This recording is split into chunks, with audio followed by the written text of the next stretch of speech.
Hello and welcome. How inspiring was the West Midlands for us today, right here?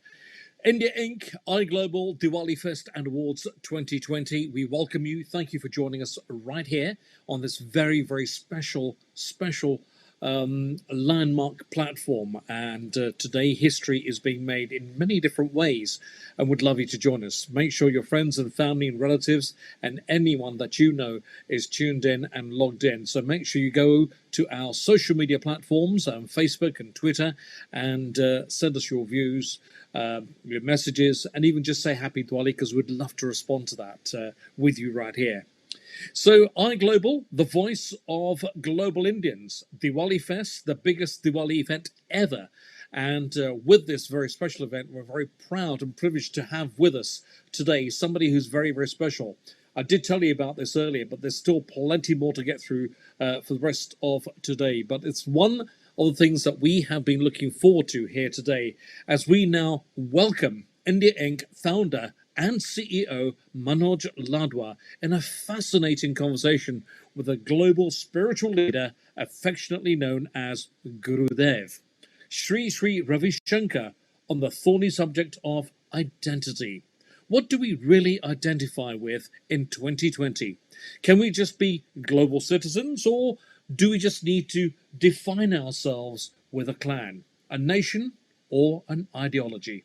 Well, there's nobody else better than Gurudev himself to join us today and in conversation with Manoj Ladwa, CEO and founder of India Inc. Thank you very much, Tony Patty. I must say, you've been unusually energetic this Sunday morning, so thank you for that introduction. Gurudev, namaste. Welcome to iGlobal. It's so lovely to see you, and such a pleasure to have you. Yeah. You're looking very vibrant.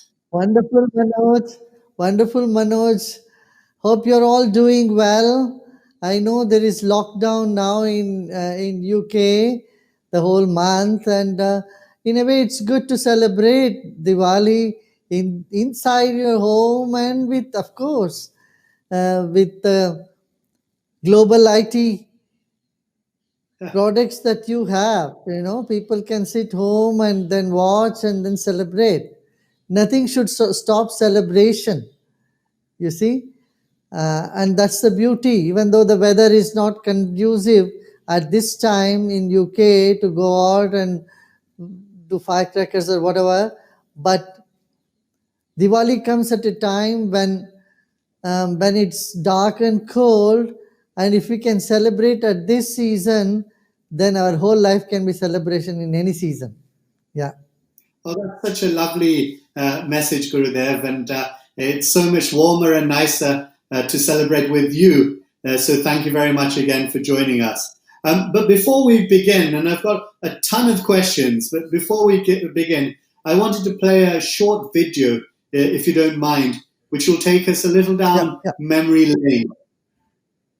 So here in this artistic shrine to our former president, it's fitting that we celebrate the 25th anniversary of one of India's stars, the Art of Living Foundation. I'm truly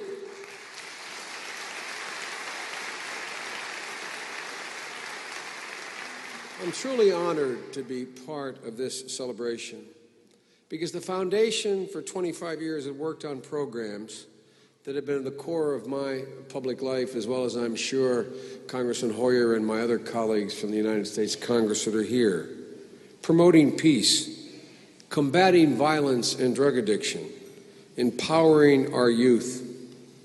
It's not many organizations that become so well known in a short 25 years, but this is one of them. The foundation now has volunteers in more than 140 countries. More than 20 million people have taken its programs. It has an incredible following that cuts through all religions, cultures, and backgrounds. A very, very difficult thing to do in today's world. In Your Holiness, I want to thank you for your vision and hard work of making all this possible. For as you know better than all of us, nothing is beyond our capability. I thank you for all your great work, and I thank you for allowing me to be part of this celebration.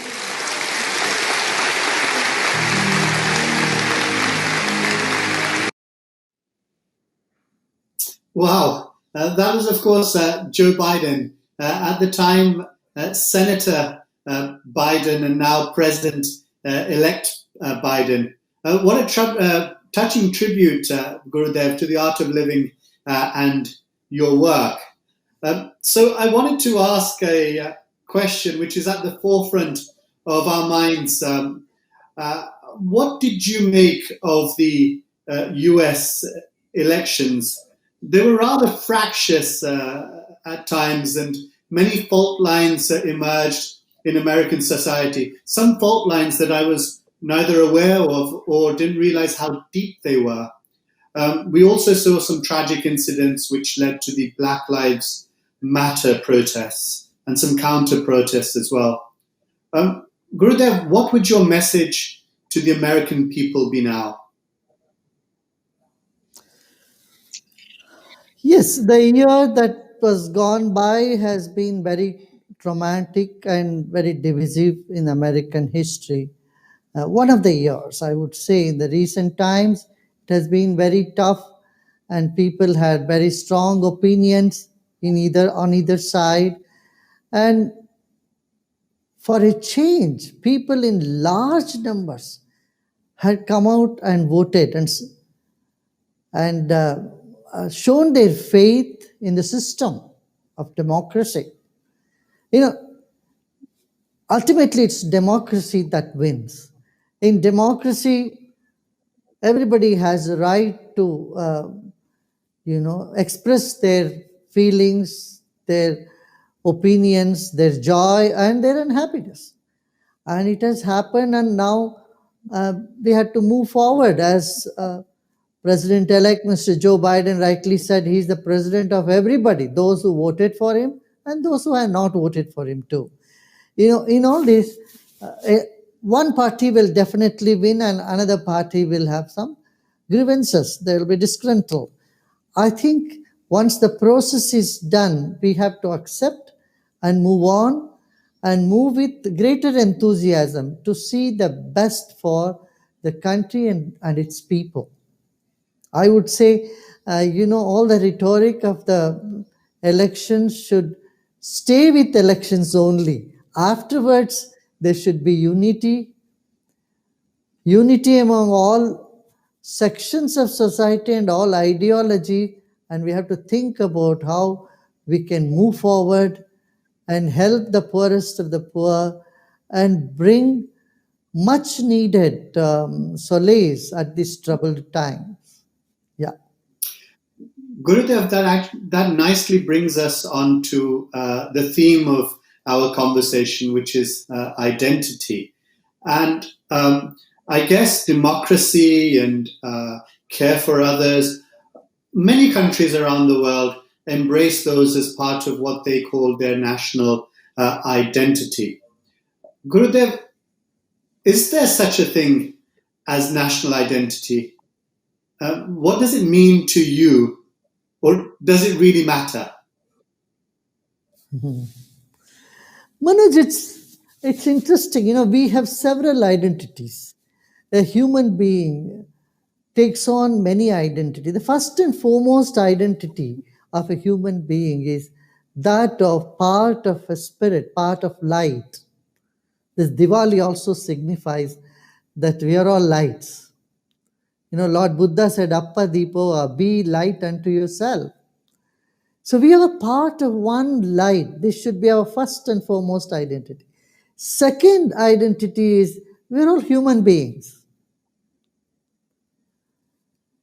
Now, the third identity is gender identity. We are male or female, which is natural. These three identities are there. That's gifted by the nature. Then the fourth identity is your language or religion. And the fifth is the nationality that you belong to. Right? You belong to particular country, particular. And And this is what is needed to see that the priority of identity and keeping all these identity intact is essential.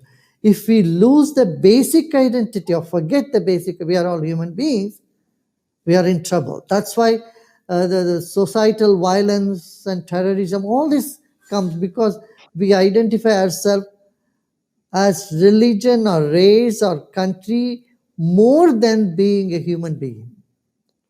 So, if the basic identity of we are part of one universal spirit, one divine light, is missing, then in life there is compassion missing, joy, love, and caring and sharing. All these values will go missing.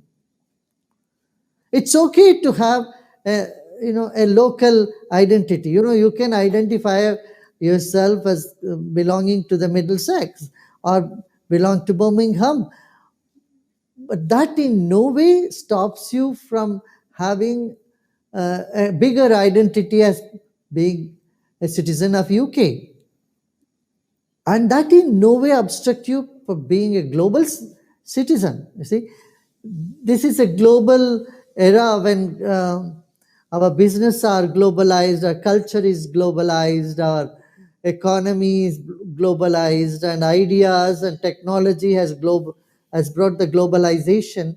In this era, we also should behave like a global citizen, where we feel that we are part of the whole world. But And I Gurudev, see I'd there like is to. no conflict, Yes, and I feel there is no conflict being a global citizen and being a patriotic person. This is not either or. It is both at the same time is possible, and that is the skill that we all have to adopt. well, I'd like to press you a little bit more on that point of the no conflict between all of these different identities, because the reality for ordinary people is that there seems to be a constant conflict between their identity as a clan, their identity state, and I'll tell language. you one more example. I'll give you one more example. See, as a human being, you have many roles to play, right? You are a son and you are a husband both, correct? If you do justice to both of your roles, the roles that you play in your life, you are a father, you are a son, and you are a husband. And there is no need to have a conflict between all these three different identities. And on top of it, you are a law abiding citizen. So, where is the conflict? When you are Okay, playing so the this role is of a father, you play your role 100%. And when you are a husband, you play your role 100%. When you visit your parents, then you play that role of being a good son. And nothing will stop you from giving 100% into all the roles that we play. On top of that, you're a business person. When you are in business chair in your office, you give your 100%, I know. At the same time, when you go and visit your parents and you are with them with the same feeling of love and sense of belongingness. So it is a misnomer to think that, oh, if I am patriotic, if I love my country, or if I love my country of origin or country of my domicile, there will be conflict, or I cannot be a global citizen. This is a misnomer. As an educated human being, as an individual whose intellect has blossomed, we know we can play all these roles and do justice to them all. uh, I'd like to continue on the subject of national identity for a little while longer, and talk about how do you express yourselves as in a national identity situation. How do you what is good and what is bad in expressing your national identity? Yes. You should be proud of your roots. You should be proud of your country of origin or country of domicile, your national identity, no doubt. But you need not, for that sake, hate other countries. It doesn't Even if they, stop you from being good to. It doesn't even if stop they you attack, from being good to others. even Yeah, if they you know. attack or try to attack No, see, if they or seek to. attack, you have all right to defend yourself. You should defend yourself. You should see what is right, what is wrong. See, if your country, somebody is attacking your country, you have to stand up to your country, no doubt. At the same time, say, suppose someone in your own country, your own brother is misbehaving, then you have to, stand up there also to what is right. Suppose you have someone within your own home, just because he belongs to your own nation, you cannot say, I'll be soft on him, but I'll be hard on somebody who does the same from outside. No, you have to have the same scale when you judge people on those lines. In this case, anybody attacks your individual identity or your religious or your national identity, you have all right to stand up to it. You have to, you must. And that is what dharma is. And on that point, just before we move on, what makes you proud to be Indian? What, when you wake up in the morning, you'll have these different identities, but the Indian identity, what makes you proud? There is so much to be proud of the Indian culture. First of all, it is all encompassing. It is this culture which combines science and spirituality together. It's India which was never against science, in fact, promoted science from the very beginning. From the from the beginning of the times, long time ago in the Vedas, we talked about science. You know, so rationality at the same time, a broader outlook, a mind which is free from prejudice is what this culture has always emphasized on. So we have said, Krinvanto Vishwamaryam. Let's make our citizens a global citizens, the best citizens by educating them. Then we said, Anu Badra Kritavoyantu Vishwatomuk. Let knowledge flow to us from every side. So a culture which respects knowledge, which respects equality of men and women. There is gender equality in this culture, which is inherent in it, and the compassion and love for all mankind, calling the whole world as one's own family. Vasudhaiva Kutumbakam is good enough for anybody to be very proud of this ancient culture. So we talked What do you about think? identity. Don't you think so? Don't you think so? I'm enjoying this, and I want to go a little bit as well into this. I absolutely agree with what you're saying. I want to, we've talked about our various identities as human beings. Now, one aspect, and go a little deeper, a simple question: does the soul identity? Does this? Does the Pardon? soul have an identity? Yeah, Does these our are all soul? identity of the soul only. Yeah, our soul's identity is we are part of one light. I've said that soul should identify itself with Brahman, the infinite, non-dual energy of the universe. When the soul identifies itself as a limited human being, this is one aspect. Then the other aspect of the soul's identity is saying, Aham Brahmasmi. I am part of the universal energy, or I am the universal energy. I am that. That identity is the ultimate identity. This is what we call as enlightenment. When we realize that we are not just limited to our body, our skin, whatever inside our skin is there, if we think this is what I am, that we are ignorant.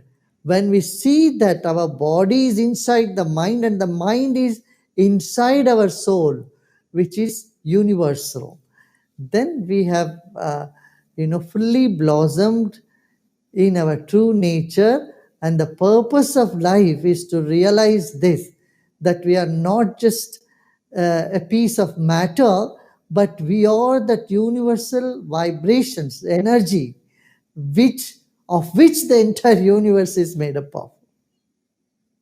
Yeah, and Gurudev, there are lots of people now on the planet through the amazing work that you and others have been doing that are more and more closely identifying with their spiritual identity, which you've touched upon, and that you also talked about enlightenment. So, is spirituality and enlightenment two separate things, or is that a process that from spirituality you move to enlightenment? You're right, it's process. Spirituality is this way of life, enlightenment is the ultimate blossoming of it, or its pinnacle, you can say. And Completion. It's a complete. and how many people on this planet are, would you say, enlightened souls? And do you meet them Well, ever? well, you can, yeah, well, you can never, you can never know this because you never know how many are there. Many may not express themselves, but it's like saying, how many fishes are in the water opening their eyes. Their eyes are always open.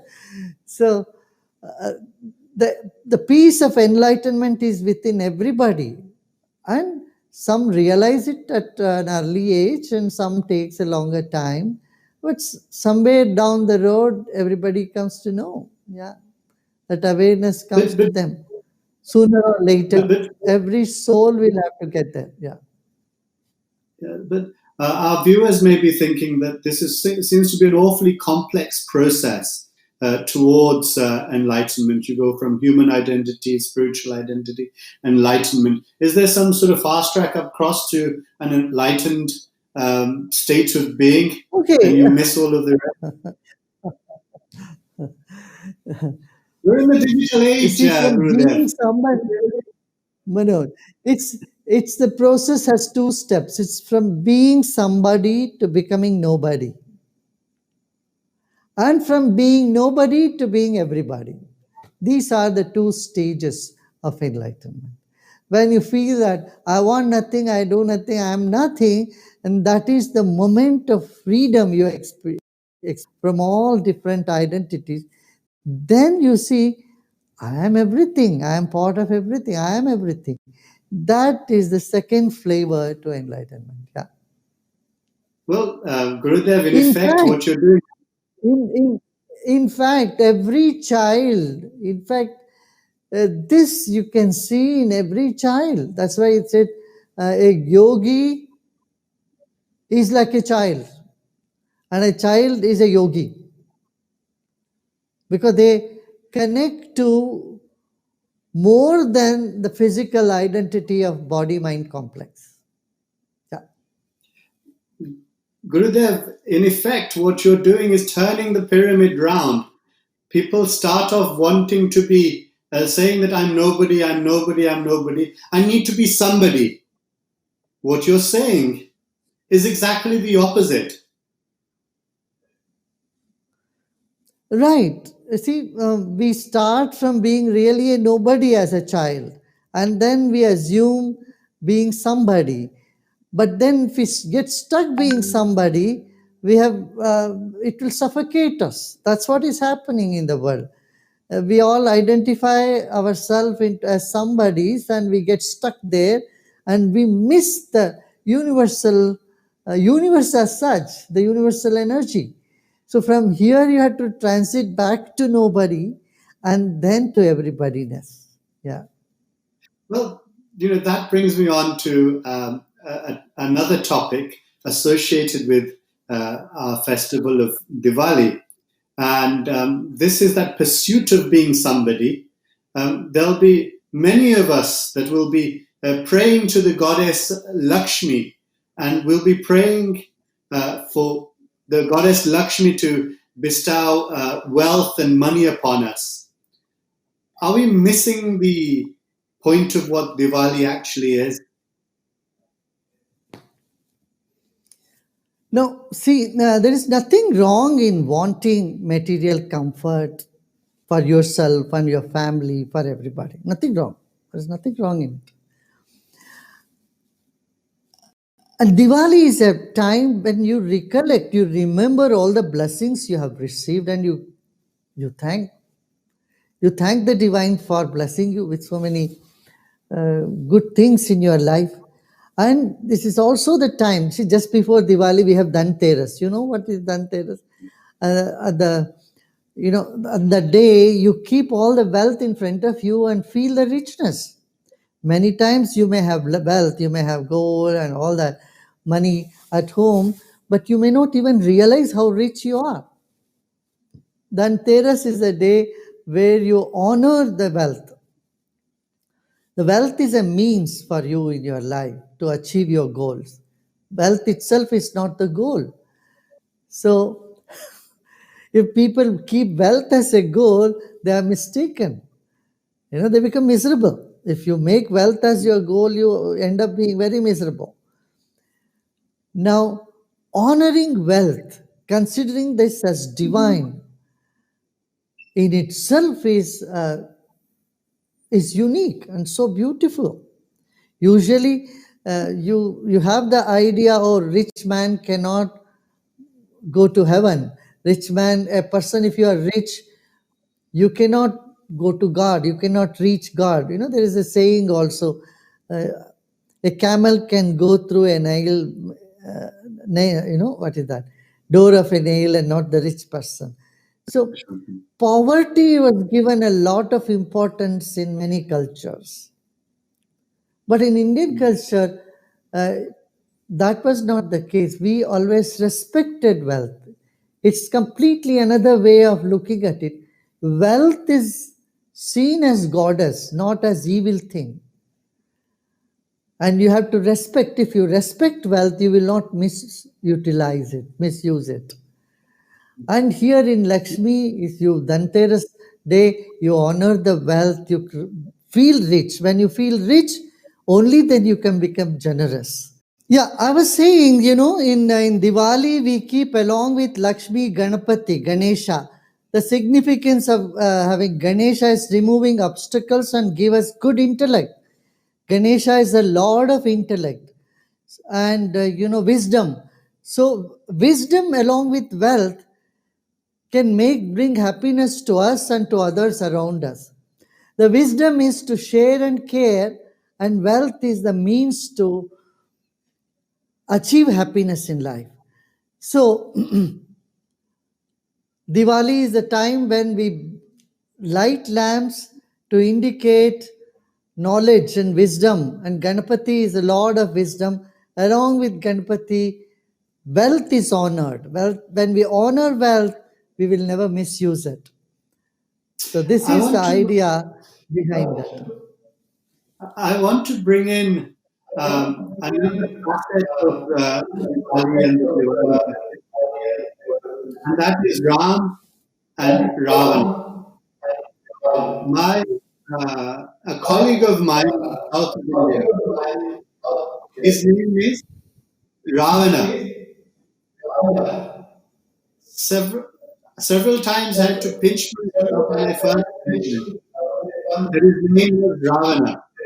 Is there a difference in how people in the south of India consider Ram and Ravana to those in the north of India? Is my is my question to you. Yeah, in the south, they have the uh, thing to see the good in everybody. So they saw there are good things in Ravan also. And you can learn a lot of good things from Ravan, as he was also a man of character. Some character, not that he was not considered all bad. Of course, his ego brought him down. He was a great scholar, he was a great artist, he was a player of Veena, and he was a great devotee of Lord Shiva on top of it all. So, when you are a devotee of Shiva, then though you command certain respect. So never in the south ever there is burning of Ravana is used. Nowhere. Neither in Karnataka, in Andhra, Tamil Nadu, Kerala, we don't burn Ravana's effigy. At the same time, we respect Ram more, because Ram is Ramo Vigrahavan Dharma. He is the embodiment of Dharma.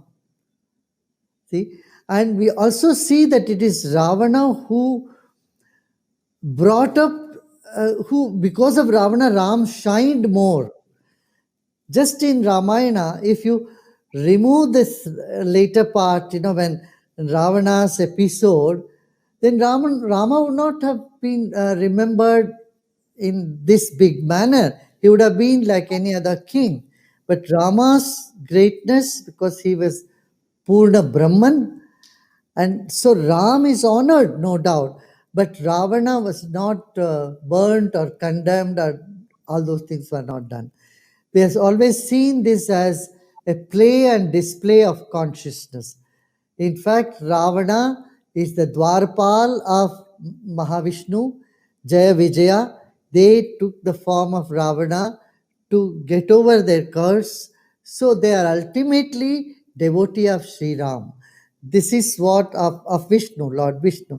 This story of Ramayana, of Vishnu Puran, is very much in the awareness of the people in the south.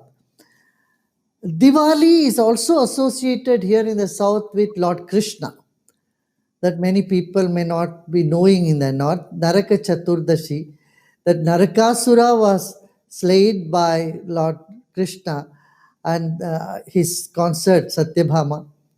Then the Narakasura asked a boon, said, the day I am exiting this planet, because all the long things I did brought darkness to so many lives. So let people light lamps and celebrate my departure from this world. This was his last wish with Lord Krishna. So Diwali is associated with Lord Rama, Lord Krishna, and it was there even before that, before Ramayana and Mahabharata. From Vedic times, this is called Jyotishtomiya, means lighting lot many lamps, bringing many jyotis together. So Jyotishtomiya is a sort of annual yajnas that people were doing in the Vedic times also. So in the same way, it's many events and our mythology and history are associated with Diwali. And on the topic of lamps, I can see so many beautiful lamps behind you. Do they remind you of your childhood? I'm sure many of our viewers will be very interested to know something about your childhood and your memories of Diwali growing up.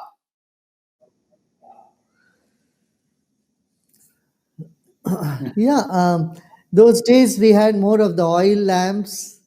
We used to light a lot of oil lamps, ghee lamps at home. It's a great festival, People would be very enthused to light firecrackers. All friends and families gather together, and we light a lot of. We do crackers, but we used to take care of environment. Right then, we would clean up right away. You see, we'll not just make all those firecrackers, the waste of it lying in the street. for couple of days. That's what is happening these days. We are not, the youth of today should take more care. There is no need to light so many firecrackers. You know, these days you can see it all on the virtual screen. When we grew up, we never had internet. We never had even color television for that matter.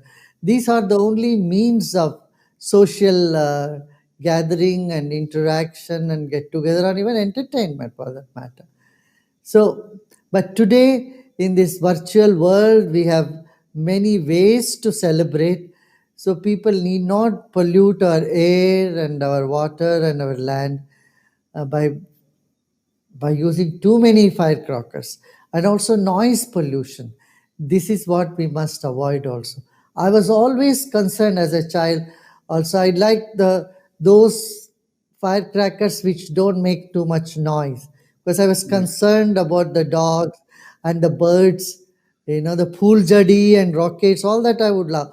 But that loud noise, atom bomb, and those series of firecrackers, I was little bit hesitant, because I would feel that the birds which are in the nests in the trees, they must be getting some shocks out of this.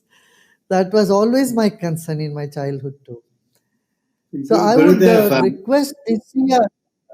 would request this year all our viewers of this channel to celebrate Diwali with full enthusiasm. This is the year you also got the Ram Mandir uh, ready for you all. In few years it will be ready. That Ram Lala is free from the conflict zone that it was before. Now that conflict is over, it's settled very well, and Ram Navami should be celebrated with more gay and happiness. And make sure you don't do too many firecrackers. I'm not saying don't do it at all. You can continue, but see that you do that to the bare minimum.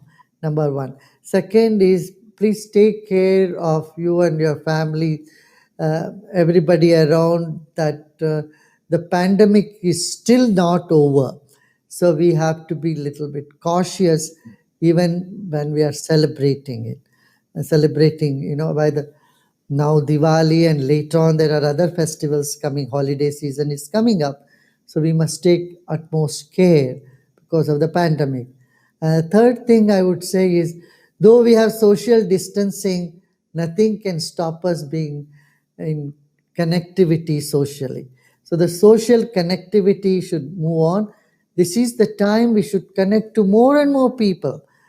You see, many are experiencing a lot of a sort of low energy and you know depression and all that.